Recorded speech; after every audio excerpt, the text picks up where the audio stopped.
అందరికీ నమస్కారం. ఈరోజు మనం వృషభ రాశి వారి గురించి తెలుసుకోబోతున్నామండి. వృషభ రాశి వారికి ఏప్రిల్ మాసంలో 2, 3, 4, 5 తారీఖుల్లో వృషభ రాశి వారి యొక్క పూర్తి జాతక ఫలితాల వివరణ గురించి తెలుసుకుందాం.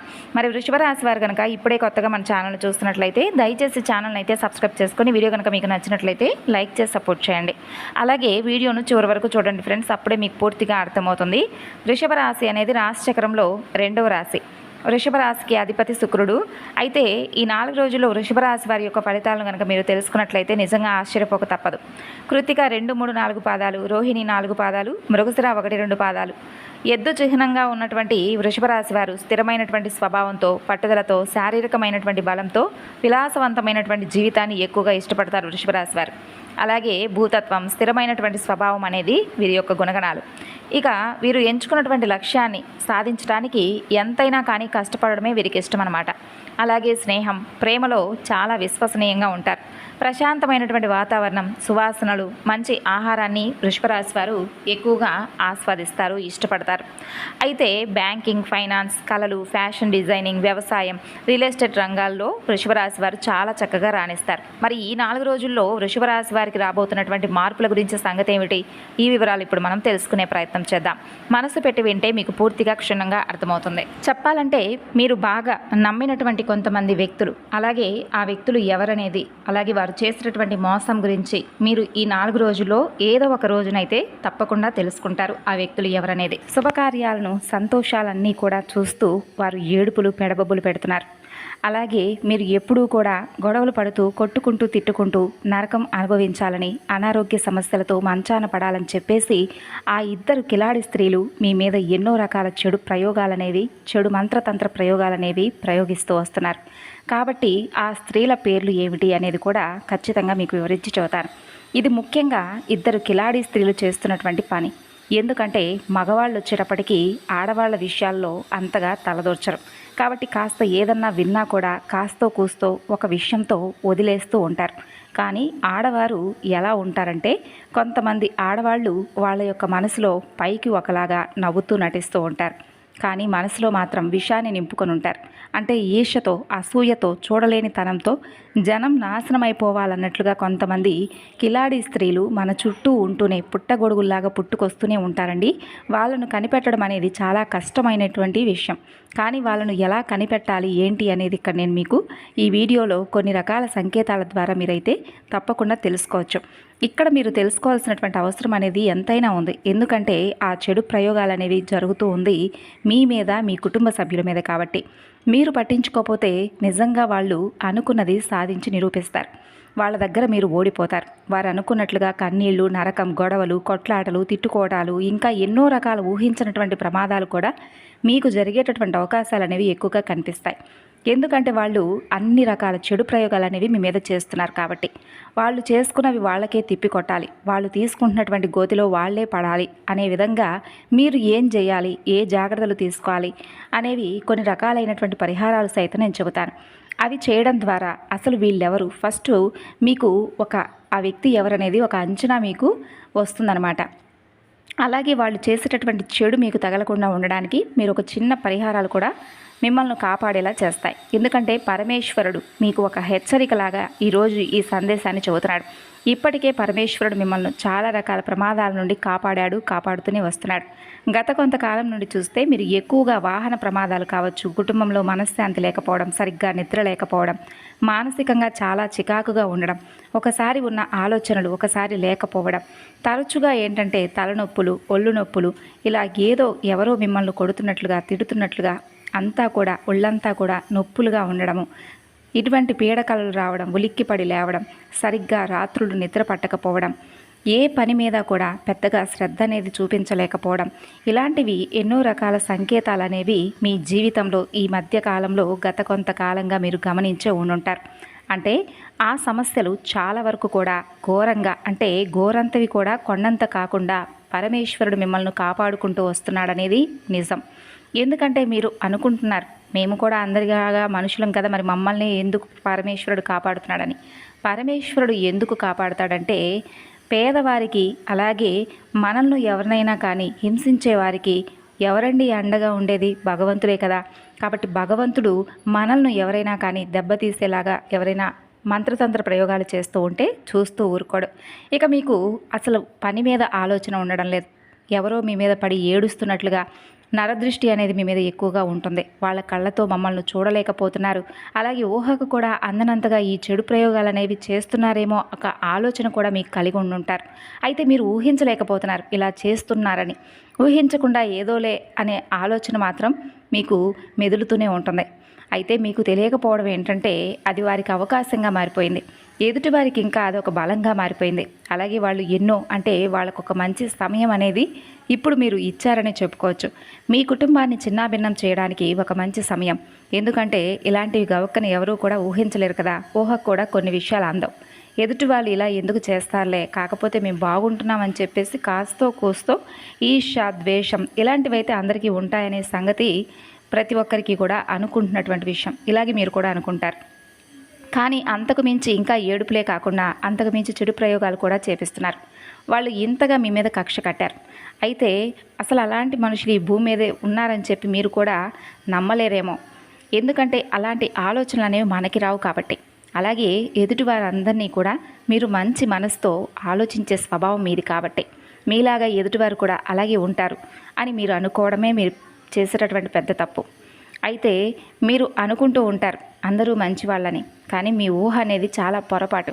ఎదుటివారు మీ అంచనాలను ఎప్పుడో దాటి కూడా వెళ్ళిపోయారండి. మీరు అనుకుంటున్నటువంటి మంచితనం ఎక్కడా కూడా ఏ మూలల్లో వెతుక్కున్నా కూడా ఎదుటివారి దగ్గర కనిపించట్లేదు. మీరేంటంటే జనంతో చాలా సరదాగా నవ్వుతూ మీ కుటుంబంలో జరిగేటటువంటి విషయాలు కావచ్చు, లేదంటే మీ జీవితాల్లో జరిగేటటువంటి విషయాలే కావచ్చు, ఇలా ప్రతిదీ కూడా ఎదుటివారితో చెప్పుకుంటూ సరదాగా సంతోషంగా నవ్వుతూ బ్రతుకుతూ ఉంటారు. అయితే మీకు కష్టాల సంఖ్య అనేది చాలా కాలం నుండి ఎక్కువగానే ఉంటుంది. ఒక్క మాటలో చెప్పాలంటే చిన్న వయసు నుండి కూడా మీరు వయసుకు మించినటువంటి కష్టాలను, బాధలను అనుభవిస్తూనే వచ్చారు. అంటే మీరు చిన్నవాళ్ళైనా సరే, లేదా మీరే కుటుంబ భారాలను భుజాన వేసుకొని లాక్కు రావడం, మీరే ఇంట్లో చిన్న ఖర్చు దగ్గర నుండి పెద్ద ఖర్చుల వరకు ప్రతి రూపాయిని కూడా మీరే వాడడం, ఇటువంటివి మీకు పెద్దవాళ్ళు ఇచ్చినటువంటి ఆస్తులు కూడా ఏమీ కూడా లేకపోయినా కూడా మేము అది చేసాము ఇది చేస్తాము అని చెప్పేసి ఇంట్లో కూడా గొడవలు, మనశ్శాంతి లేకపోవడం, ఇలాంటి బాధలు అనేవి ఎవ్వరికీ కూడా చెప్పుకోలేక మీలో మీరు ఎంత నలిగిపోయారో, మీ వయసుకు మించినటువంటి ఎంత రోదన అనేది మీరు అనుభవించారు అన్నది మీకు మాత్రమే తెలుసు. అలాగే పైన ఉన్నటువంటి భగవంతుడికి మాత్రమే తెలుసు. ఎందుకంటే కొన్ని బయట వాళ్ళు ఎవరైనా ఏడిపిస్తే మనం ఇలా వాళ్ళు అలా చేశారు, వీళ్ళు ఇలా చేశారని చెప్పేసి మనం చెప్పుకోగలుగుతామండి. కానీ మన అని చెప్పి ప్రేమించేటటువంటి మనుషులు, మన సొంత మనుషులు, మన రక్త సంబంధీకులు, మన అని చెప్పేసి మనం ఎవరినైతే గట్టిగా నమ్ముంటామో అలాంటి వ్యక్తులు మనల్ని ఏడిపిస్తే ఆ బాధ అనేది ఎవరికీ కూడా చెప్పుకోలేమన్నమాట. ఎందుకంటే మనం తేలికైపోతాం, చులకనైపోతాం. ముందు బాధపడినట్లుగా ఎదుటివారు విన్నట్లుగా మన ముందు నటించిన, ఓదార్పు ఇస్తున్నట్లుగా నటించిన పక్కకు వెళ్ళిన తర్వాత పగలబడి మరీ నవ్వుకుంటుంటారు. నలుగురిలో విలువ అనేది అసలు ఏ పాటికి ఉండదు. గౌరవ మర్యాదల సంగతి పూర్తిగా తగ్గిపోతాయి.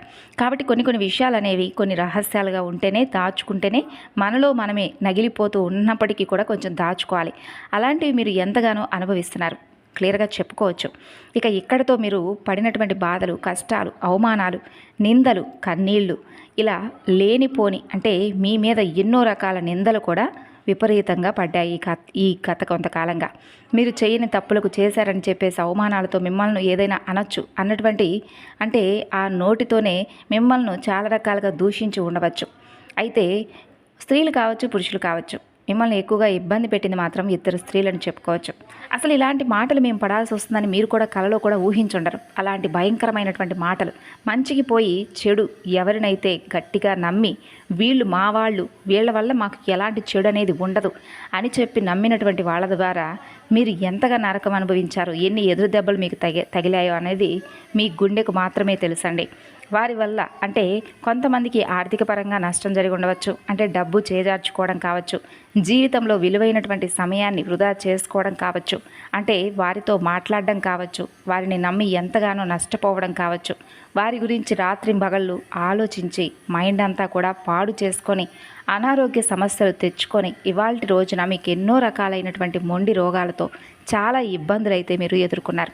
ఉపశమనంగా అంటే అది ఇది అని చెప్పేసి మీరు వాడుకుంటూ ఏదో కొన్ని మెడిసిన్స్ అయితే వాడుకుంటున్నారు, కానీ అనారోగ్య సమస్యలు మాత్రం మిమ్మల్ని ఎక్కువగా వేధిస్తున్నాయనే చెప్పుకోవచ్చు.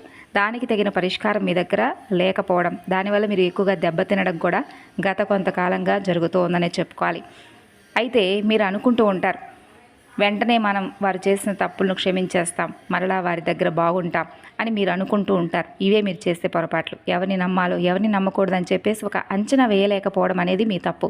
ఎవరు ఎలాంటి వారు అనేది కనిపెట్టలేకపోవడం, నవ్వే వాళ్ళందరూ కూడా మంచివారే, తిట్టే వాళ్ళందరూ కూడా ముంచేవారు అని చెప్పేసి మీరు పొరపాటు పడడం, ఇవన్నీ కూడా కొన్ని సమయాలను బట్టి సందర్భాలను బట్టి అంచనా వేసుకుంటూ ఉండాలి.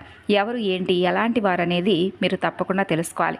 అయితే మీ జీవితంలో ఇద్దరు కిలాడి స్త్రీలు ప్రముఖ పాత్ర అనేది పోషిస్తున్నారు. వారేంటంటే మీ మంచి కోరుకునే వాళ్ళలాగా, అసలు ఏమీ కూడా తెలియని అమాయకురాళ్ళలాగా చూడండి. 4 అట్లు ఇస్తే నమలలేక మింగుతారంటారు కదా, అలాంటి వాళ్ళు అలా నటిస్తూ ఉంటారు. అలా తెలిసి కూడా ఏమీ తెలియనట్లుగా మీ దగ్గర నటించి మిమ్మల్ని అవసరాలకు అతికించుకొని అవసరం తీరిపోగానే మిమ్మల్ని పక్కకు పడేయడం, తినేదాకా విస్తరాకు తిన్న తర్వాత ఎంగిలాకు, ఇక దాంతో పని లేదు అనేలాగా మిమ్మల్ని ట్రీట్ చేయడం, ఇలాంటి వారు మీ చుట్టూ ఉన్నారనేది వాస్తవం. మీకు ఊహకు కూడా అందనివ్వకుండా చాలా జాగ్రత్తలు పడుతున్నారు వారు. అయితే వారు చాలా తెలివైన వారు. వీళ్ళు సామాన్యులు కాదు. ఈ విషయాన్ని మీరు తప్పకుండా తెలుసుకోవాలి. వారి ప్రవర్తన చూసినప్పుడు మరలా మీరు మారిపోతూ ఉంటున్నారండి. సరలే మనోళ్లే కదా అన్నట్లుగా మీరు మరలా ఏంటంటే వారి మాయలో పడిపోతూ ఉంటున్నారు. అలా మాయ చేసేస్తూ ఉంటున్నారు వారు కూడా. అలా ఎంత తెలివిగల వాళ్ళైనా కానీ మాయ చేసేటటువంటి శక్తి అనేది కొంతమందికే ఉంటుంది. అదే ఇప్పుడు చెప్పినటువంటి ఇద్దరు స్త్రీలకు ఉంది. పెద్దగా లోకజ్ఞానం తెలియని వాళ్ళు అమాయకులు ఏంటంటే పెద్ద మేధావుల్లాగా ప్రవర్తిస్తుంటారు. అబ్బో వీళ్ళు చాలా పెద్ద తెలివి కలిగిన వాళ్ళు అన్నట్లుగా వారి ప్రవర్తన ఉంటుంది. కానీ నిజానికి వాళ్ళు అమాయకులు కాదు. వాళ్ళు అమాయకులైతే కానే కారండి. వారికి అన్నీ తెలిసినట్లుగా పైకి అలా మీ ముందు మాట్లాడతారు. అయితే ఇలాంటి ముదుర్లు ఏంటంటే అన్నీ తెలిసినప్పటికీ కొన్ని తెలియని వారిలా నటిస్తూ ఉంటారు. కాబట్టి మీరు వాళ్ళ విషయంలో తప్పకుండా జాగ్రత్తగా ఉండాలి. ఇక వారి అందాన్ని చూడలేక, అరే మేమేంటి ఇంత చక్కగా రెడీ అవుతున్నాము, మేం బాగోట్లేదు, వీళ్ళేంటి ఇంత బాగున్నారు అని చెప్పేసి ఈ రాశి వారిని చూసి ఇద్దరు స్త్రీలు కూలుకుంటున్నారు. అలాగే మీరు కట్టుకుంటున్నటువంటి బట్టలు ఏదైనా చక్కగా పండగ పబ్బం వస్తే మీరు చేసుకునేటటువంటి మంచి ఫంక్షన్స్కి వెళ్ళినప్పుడు, ఏదైనా పెళ్ళిళ్ళకి వెళ్ళినప్పుడు, ఏదైనా శుభకార్యాలకు వెళ్ళినప్పుడు మీరు చక్కగా రెడీ అయి వస్తే వారు అసలు చూడడానికి కూడా బాగోలేకపోయినా మిమ్మల్ని చూసి కుళ్ళుకొని ఏడుస్తున్నారు. వీరు ఇంత అందంగా ఉంటున్నారని చెప్పి కళ్ళల్లో నిప్పులు పోసుకొని మీ మీద పడి 100 మందిలో కూడా మిమ్మల్ని ప్రత్యేకంగా గమనిస్తూ మీ మీద పడి మరీ ఏడుస్తున్నారు. అందులో మొట్టమొదటి వ్యక్తులు ఎవరో తెలుసా? మీ పుట్టింటి తరపున ఉన్నటువంటి బంధుత్వం. అటువంటి స్త్రీలు కావచ్చు, పురుషులు కావచ్చు, ఎవరైనా కానివ్వండి, పుట్టింటి తరపున ఉన్నటువంటి బంధుత్వంలో ఏడ్చేటటువంటి స్త్రీ అనేది తప్పకుండా ఉంది. మరి ఆ పుట్టింటి తరపున బంధుత్వంలో ఉన్నటువంటి స్త్రీ ఎవరంటే రక్త సంబంధీకులు కావచ్చు, అంటే అక్క కావచ్చు, చెల్లి కావచ్చు, అన్న కావచ్చు, తమ్ముడు కావచ్చు, లేదా మీ అమ్మగారి తరపు వారు, అంటే అమ్మగారి తరపున కూడా చాలామంది ఉంటారు కదండి చుట్టాలు, మేనమామలు కావచ్చు, మేనత్తలు కావచ్చు, లేదా బాబాయిలు కావచ్చు, చిన్నమ్మలు కావచ్చు, పెద్దమ్మలు కావచ్చు. ఇలా ఒక్కసారి మీరు గమనించుకోండి. ఇలా మీ పుట్టింటి తరపున ఉన్నటువంటి బంధువులు ఎవరైతే ఉన్నారో చిన్నమ్మలను, చిన్న నాయనమ్మలను ఇలా ఉంటుంటారు కదా, అలా పుట్టింటి తరపున ఉన్నటువంటి బంధుత్వంలో మీ మీద పడి విపరీతంగా ఏడుస్తూ ఉంటున్నారు కొంతమంది వ్యక్తులు. తోబుట్టువుల్లో కూడా ఇలా జరుగుతున్నాయి. మరి ఈ రోజుల్లో అలా జరుగుతుండడం అందరికీ సహజమైపోయింది. అయితే మీరేంటంటే మా చెల్లె, మా అన్నయ్యే అని చెప్పి మీరు అన్నీ కూడా పట్టించుకోరనమాట. వారి గురించి ఏ విషయంలో కూడా పెద్దగా జాగ్రత్తలు తీసుకోకుండా మీ పాటికి మీరు ఉంటున్నారు. అయితే మీ దగ్గరకు వచ్చి చేయి చాపితే మీ దగ్గర ఉన్నా లేకపోయినా వారికి ఏదో ఒక విధంగా సర్దుబాటు చేస్తున్నారు. ఈ రోజుల్లో తోబుట్టువులు కూడా చాలా ప్రమాదకరంగా తయారయ్యారనే విషయాన్ని మీరు పసిగట్టలేకపోతున్నారు. కాబట్టి కొంచెం గమనించుకోండి ఈ వ్యక్తుల పట్ల. అందరినీ అని చెప్పి నేను చెప్పడం లేదు, కొంతమంది విషయంలో మాత్రం ఇలా జరుగుతుంది, మీకు కూడా తెలుసు. ఇలా మీ పుట్టింటి తరపు బంధువుల్లో ఎవరు అనేది మీరు బాగా గమనించుకోండి. మీ మనసుకు బాగా తెలిసిపోతుంది. మీకు తెలియకుండా ఏదైతే కూడా ఉండదు. కాకపోతే మీరు ఏముందిలే అని చెప్పి కేవలం నిర్లక్ష్యం చేస్తున్నారు, మరలా వారితో బాగుంటున్నారు చూడండి. అది మీరు చేసేటటువంటి పెద్ద పొరపాటు. మనసు మిమ్మల్ని ఎప్పుడూ కూడా హెచ్చరిస్తూనే ఉంటుంది. అది కూడా ఏంటంటే దైవం రూపంలోనే కదా. కాబట్టి మనసు కూడా మన మాట అప్పుడప్పుడు వినకపోవచ్చు, కానీ మనసు మాటను మనం వినాలి. ఇక మీరు వాళ్ళతో గొడవలు ఏం పెట్టుకోవద్దు, కానీ మీ యొక్క రహస్యాలు, మీ కష్టాలు, మీ బాధలు మాత్రం చెప్పుకోకుండా ఉంటే చాలు. మీ కష్టాలు బాధలు చెప్పుకునే కొద్దీ వారు లోపల చాలా సంతోషిస్తారు, మీ బాధనేమీ కూడా తీర్చలేరు. కాబట్టి అలాంటి వారితో మీరు తప్పకుండా జాగ్రత్తగా ఉండాలి కదండి. వాళ్ళను దూరం పెట్టే ప్రయత్నం అనేది తప్పక చేయండి. ఇలా ఒకరు పుట్టింటి తరపు వాళ్ళు, అంటే ఈ పుట్టింటి తరపు ఆడ మనిషి అనేది ఒకరనమాట. ఇక మరొక శత్రువు వచ్చేటప్పటికి, రెండవ కిలాడి స్త్రీ వచ్చేటప్పటికి అత్తగారింటి తరపున, అంటే అత్తగారింటి తరపు ఒక కిలాడి స్త్రీ మీ మీద పడి విపరీతంగా వేడుస్తుంది. అంటే మీ రాశిలో ఉన్నటువంటి స్త్రీ మీద, అంటే పురుషులు కావచ్చు, ఈ కిలాడి స్త్రీ మీ మీద విపరీతంగా పడి ఏడుస్తుంది. మరి వాళ్ళు మీ అత్త, మీ మామగార, మీ తోడికోళ్ళ, మీ ఆడపడుచ, మీ వదిన, లేకపోతే మీ భర్త తరపున ఎవరైనా ఉన్నారా? ఇటువంటి వాళ్ళందరూ కూడా మీ దూరపు చుట్టాలై ఉండవచ్చు. ఇలా వాళ్ళల్లో ఒకరు ప్రత్యేకంగా మీ మీద పడి పడి ఏడుస్తున్నారు. అలా ఆ వ్యక్తి ఎవరనేది కూడా మీరు ఖచ్చితంగా అంచనా అనేది వేయలేకపోతున్నారు. వాళ్ళు ఏంటంటే ఇలా మిమ్మల్ని చూడలేకపోతున్నారు, మీ చక్కదనాన్ని చూడలేకపోతున్నారు.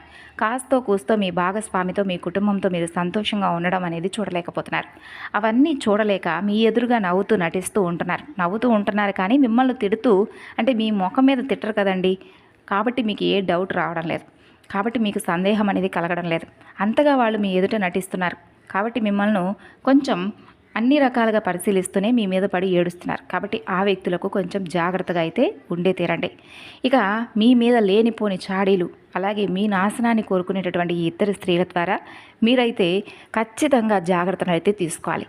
ముఖ్యంగా వారి పేర్లు వచ్చేసి ఎస్, అలాగే ఎం. ఎస్ అలాగే ఎం, ఈ అక్షరాలతో పేర్లు మొదలయ్యేటటువంటి వ్యక్తులతో తస్మాత్ జాగ్రత్త అని చెప్పుకోవచ్చు. అయితే మీరు తప్పకుండా కొన్ని బియ్యపు గింజలు కానీ లేదా పెసలు కానీ ఒక స్పూన్ అలా చేత్తో తీసుకొని మీ యొక్క శత్రువుల పేర్లు చెప్పుకొని, ఎవరైతే శత్రువులు ఉన్నారో మీకు తెలిసింది కదండి, వాళ్ళ పేర్లు చెప్పుకొని మీ మనసులో కాస్త ఎవరూ లేని చోట ఆ ప్రదేశంలో వెళ్ళి చక్కగా ఆ ప్రదేశంలో కూర్చొని వాళ్ళ పేర్లు చెప్పుకొని కాస్త గుంటలాగా తవ్వేసి ఆ పెసలను కానీ బియ్యం గింజలను కానీ వాళ్ళు చేసేటటువంటి ఆ కుట్రలన్నీ కూడా మా మీద ఎటువంటి ప్రయోగం కూడా చూపించకూడదని చెప్పి ఒక్కసారి మీ ఇష్టదైవాన్ని తలుచుకొని ఒక గుంటలాగా తవ్వేసి ఆ గుంటలో వాటిని పెట్టేసి దాని మీద మట్టి వేసేసి ఆ తరువాత దాని మీద ఒక నిమ్మకాయను పెట్టేసి వెనక్కి తిరిగి చూడకుండా రండి. ఈ పరిహారం వచ్చేటప్పటికి ఆదివారం సాయంత్రం సంధ్యా సమయంలో కానీ, శనివారం కానీ, అమావాస్య తిథుల్లో కానీ, పౌర్ణమి తిథుల్లో కానీ ఇలాంటి రోజుల్లో మీకు ఈ పరిహారం చేసుకుంటే మంచి రిజల్ట్ అనేది ఉంటుంది. అలాగే మీరు సోమవారం రోజున శివాలయానికి వెళ్ళి శివలింగానికి మీ చేత్తో ఒక చెంబుడు నీటితో కానీ పాలతో కానీ అభిషేకం అనేది చేయండి. అలా చేయడం వలన మీకు జాతకంలో ఉన్నటువంటి దోషాలు, దుష్టగ్రహాల యొక్క చెడు అనేది మిమ్మల్ని తాకకుండా ఉంటుంది. శివారాధన అనేది మిమ్మల్ని అన్ని సమస్యల నుండి బయటపడేస్తుంది. అలాగే మీరు శుక్రవారం రోజున లక్ష్మీదేవికి పసుపు కొమ్ములతో పూజ చేసుకోండి. చక్కగా పసుపు కొమ్ములతో లక్ష్మీదేవి పాదాల దగ్గర మీ యొక్క కోరికను చెప్పుకుంటూ లక్ష్మీదేవి యొక్క అష్టోత్తరాలను చదువుకుంటూ పసుపు కొమ్ములతో పూజ చేసుకోండి. ఒక చిన్న బెల్లం ముక్కను కానీ చక్కెర పాయసాన్ని కానీ నైవేద్యంగా పెట్టడం వలన మీకున్నటువంటి ధన సమస్యలు, ఆరోగ్య సమస్యలు, వాళ్ళు కలిగించే ఆర్థిక ఇబ్బందుల నుండి మీరు చాలా వరకు కూడా బయటపడగలుగుతారు. ఇక చివరిగా ఒక శక్తివంతమైనటువంటి పరిహారం అండి, వెల్లుల్లి పరిహారం. మీరు ఏం చేస్తారంటే మగవారు కావచ్చు, ఆడవారు కావచ్చు, మీరు ఏదైనా పని మీద బయటకు వెళ్ళేటప్పుడు ఒక వెల్లుల్లి రబ్బను, అంటే మనకు వంటగదిలోనే దొరుకుతుంది కాబట్టి ఒక వెల్లుల్లి రబ్బను మీ దగ్గర జేబులో కానీ పర్సులో కానీ పెట్టుకుంటూ అలా ఉండండి. మీ పని పూర్తయిన తర్వాత దానిని బయటపడవేయచ్చు. అలాగే మీరు ఒక 10 వెల్లుల్లి రబ్బలను చక్కగా మాలలాగా కట్టేసేయాలి. అంటే వెల్లుల్లికి చివరి వైపు మాలలాగా సన్నగా ఉంటుంది కదండి, వాటిని మీరు చక్కగా మాలలాగా కట్టేసేయాలి. అంటే ఒక 10 వెల్లుల్లి రెబ్బలను, వెల్లుల్లి మాలను సిద్ధం చేసుకోవాలి. ఈ పరిహారం ఎప్పుడు చేయాలంటే మంగళవారం రోజున చేయాలి. తప్పకుండా గుర్తుంచుకోండి. అలా చక్కగా 10 వెల్లుల్లి రెబ్బలతో వెల్లుల్లి మాలను సిద్ధం చేసుకొని మంగళవారం రోజున ఇంట్లో పూజ చేసుకొని పూజ గదిలో ఆ వెల్లుల్లి మాలను ఉంచేసి వాటి మీద పసుపు కుంకుమలు చల్లుతూ చక్కగా పూజ అనేది చేసుకోవాలి. తర్వాత మీ ఊరిలో గ్రామదేవత ఉంటుంది కదా, ఆ గ్రామదేవత దగ్గరకు వెళ్ళి నమస్కారం చేసుకొని ఒక కొబ్బరికాయ కొట్టుకొని పానకం, వడపప్పును నైవేద్యంగా తయారు చేసి తల్లికి నైవేద్యంగా సమర్పించి తర్వాత నలుగురు భక్తులకు కూడా వాటిని మీరు ప్రసాదంలాగా పంచి ఇంటికి వచ్చేసి ఆ వెల్లుల్లి మాల ఉంది కదండి, ఇందాక మనం పూజ చేసింది, ఆ వెల్లుల్లి మాలను ఏంటంటే మీ ఇంటి గుమ్మానికి బయట వైపు తగిలించాలి. ఇలా చేయడం వలన మీకు శత్రువులు చేసినటువంటి చెడు ప్రయోగాలు కావచ్చు, ఇంట్లో గొడవలు కావచ్చు, లేదా ఇంట్లో మనశ్శాంతి లేకపోవడం, ఇటువంటివన్నీ తగ్గిపోతాయి. ఎందుకంటే వెల్లుల్లి దుర్గాదేవి స్వరూపం. వెల్లుల్లి ఏంటంటే శత్రువులను మిత్రులుగా చేస్తుంది. శత్రు ప్రయోగాలు ఏది కూడా మీ మీద పడకుండా మిమ్మల్ని కాపాడుతుంది. కాబట్టి ఈ వెల్లుల్లి పరిహారం అనేది చాలా పవర్ఫుల్గా పనిచేస్తుంది. అయితే ఈ పరిహారాన్ని చక్కగా నియమనిష్టలతో శుద్ధిగా చేసుకోవాలి. నాన్ వెజ్ తినకుండా, నలుపు రంగు బట్టలను వేసుకోకుండా భార్యాభర్తలు ఆ ఒక్కరోజు బ్రహ్మచర్యం పాటించి చక్కగా ఇప్పుడు చెప్పిన చెప్పిన విధంగా ఈ పరిహారం అనేది చేసుకోండి. అప్పుడు మీకు మంచి ఫలితం అనేది ఉంటుంది. ఇక ఈ 4 రోజుల్లో మీకు అన్ని రకాల అంటే సానుకూలమైనటువంటి అటు ఆర్థిక పరంగా కావచ్చు, ఉద్యోగ వ్యాపార పరంగా కావచ్చు, అన్ని విషయాల్లో కూడా మీకు సానుకూలమైనటువంటి మార్పులు అనేవి కనిపిస్తున్నాయి. మరి తెలుసుకున్నారు కదండి, ఈ 4 రోజుల్లో మీరు చేసుకునేటటువంటి పరిహారాలు, అలాగే జాగ్రత్తలు, తీసుకోవాల్సినటువంటి జాగ్రత్తలు, ఏ వ్యక్తులు మీ మీద పగబట్టి ఉన్నారు, ఆ వ్యక్తుల నుండి మీరు బయటపడడానికి చేసుకోవాల్సినటువంటి పూజా పరిహారాల గురించి వివరంగా తెలుసుకున్నారు కదా. మరి ఆ వ్యక్తులు ఎవరనేది మీ మనసుకు తప్పకుండా భగవంతుడు ఒక సంకేతాన్ని అయితే అందిస్తాడు. తెలుసుకొని జాగ్రత్త పడడం తప్పనిసరి. మరి తెలుసుకున్నారు కదండి, మరొక వీడియోలో కలుసుకుందాం. అందరికీ నమస్కారం.